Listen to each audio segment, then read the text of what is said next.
کہ وہ خانہ جنگی سے، فساد سے، عدم استحکام سے اس ملک کو اور اس علاقے کو محفوظ رکھیں۔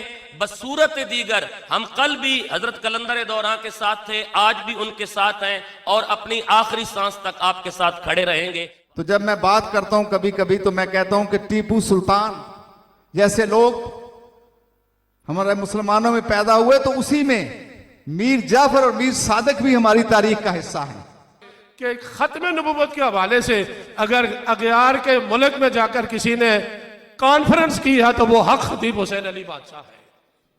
ویسے تو جلسے ہوتے ہیں لیکن حضور کی خاتمیت کے حوالے سے اور پھر اس ٹائٹل کو، یہ نام رکھ کر ختم نبوت کانفرنس، یہ حق خطیب حسین علی بادشاہ کا ہی کام ہے اور انہوں نے پوری دنیا میں کام کیا اور انشاءاللہ کرتے رہیں گے، کیونکہ یہ کام خدا کی رضا والا ہے اور مصطفیٰ کی عظمت والا ہے۔ یہ اللہ کے نیک بندوں میں ان کا بڑا مقام ہے اور ان کی وجہ سے ہماری نسلوں کا، ہمارے علاقے کا، کلر سیدہ کا اور کوٹلی ستیاں اور پنڈی ڈسٹرکٹ کا بڑا نام ہے۔ لیکن ایک شخص اٹھ کر وہ کسی کو اس طریقے سے کرنا چاہے کہ ساری دنیا اس کے متحد ہو جائے اور اس کے غلام ہو جائے، ہم اس بات کو ایک نسل کی حیثیت سے، ایک اس پنڈی کے شہری کی حیثیت سے بالکل نہیں مانتے۔ ہم انشاءاللہ غیرت مند لوگ ہیں اور آپ کے ساتھ کھڑے ہیں، انشاءاللہ کھڑے ہیں اور کھڑے رہیں گے انشاءاللہ۔ اور یہ کوئی مذاق نہیں ہے، در حقیقت یہ خانقاہی نظام کو ٹارگٹ کیا جا رہا ہے۔ اگر آج اس خانقاہ کو ٹارگٹ کیا جا رہا ہے تو کل کسی اور کو کیا جائے گا، پرسوں کسی اور کو کیا جائے گا۔ یہ خانقاہیں اسلام کے نظام میں ریڑھ کی ہڈی کی حیثیت رکھتی ہیں اور اگر ریڑھ کی ہڈی نہ رہی تو جسم سلامت نہیں رہتا۔ میری گزارش ہوگی کہ اس مسئلے کو سنجیدہ لیا جائے۔ نمائندگی کے طور پر بنگالی شریف کی طرف سے حاضر ہوا ہوں۔ پیر صاحب فرما رہے تھے کہ ہم ہر طرح سے حق خطیب حسین علی بادشاہ کے ساتھ ہیں اور جو بھی شخص ختم نبوت کا کام کرے گا اور جو تحریک کام کرے گی ہم ان کے ساتھ کھڑے ہیں۔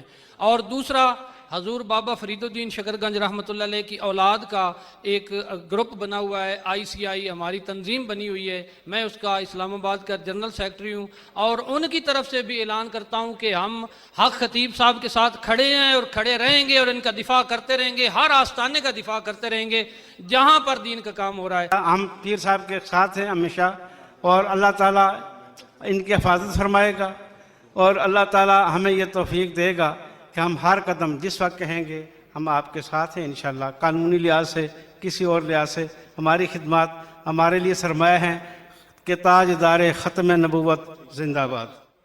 میں اپنی طرف سے اور اپنے سب وکلاء کی طرف سے یہ کہتا ہوں کہ انشاءاللہ ہم خطیب بادشاہ صاحب کے ساتھ ہیں۔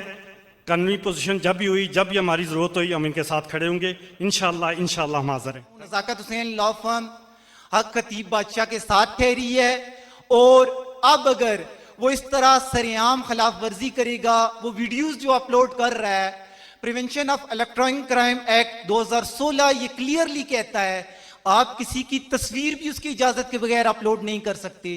تو یہ کیسے دندناتا پھر رہا ہے اور ویڈیوز بھی اپلوڈ کر رہا ہے۔ ایک بندہ جب آپ کو نظر آ رہا ہے کہ وہ خدمت کر رہا ہے، وہ لوگوں کی شفا کا ذریعہ بن رہا ہے اور سب سے پہلے جب وہ یہ کام کرتا ہے تو کیا کہتا ہے کہ شفا اللہ تعالیٰ دیتا ہے، وہ کہتا ہے میں کوئی پیسہ نہیں مطالبہ کرتا۔ تو ایسے بندے کو روکنا بیسیکلی یہ نہ صرف ان کی ذات پر حملہ کر رہا ہے، یہ آپ پر حملہ ہے اور یہ اسلام پر حملہ ہے اور یہ اسٹیٹ کی ذمہ داری ہے، ہماری چادر اور چار دیواری ہے۔ اور اگر کوئی، اور یہ جو بات خانقاہی سسٹم ہے آج کا تو نہیں، یہ تو صدیوں پرانا ہے اور نہ اس کو آج تک کوئی ختم کر سکا ہے اور نہ کوئی کر سکے گا، ٹھیک ہے۔ تو یہ فار دا ٹائم بینگ چیزیں آتی ہیں اور وہ اس لیے آتے ہیں کہ آپ کی پاور کو بڑھانے کے لیے، تو اس لیے آپ پر اعتماد رہیں اور بے فکر رہیں۔ اب ہر قسم کا ہمارے پاس جواب بھی ہے اور میں نہیں سمجھتا کوئی ایسی نوبت آئے گی، نہ 23 مارچ کو آئے گی، نہ اس سے بعد آئے گی، نہ کوئی ایسی کوئی کر سکے گا۔ اقرار الحسن، تم اس ملک میں کسی قسم کی کوئی بھی اتھارٹی نہیں ہو، نہ تم کوئی ڈپارٹمنٹ ہو، نہ تم کوئی لا انفورسمنٹ ایجنسی ہو، نہ ہی تم کوئی عدلیہ ہو۔ اس ملک میں یہ کسی کے باپ کا ملک نہیں ہے، یہ 22 کروڑ عوام کا ملک ہے۔ میں سب کا شکر گزار ہوں۔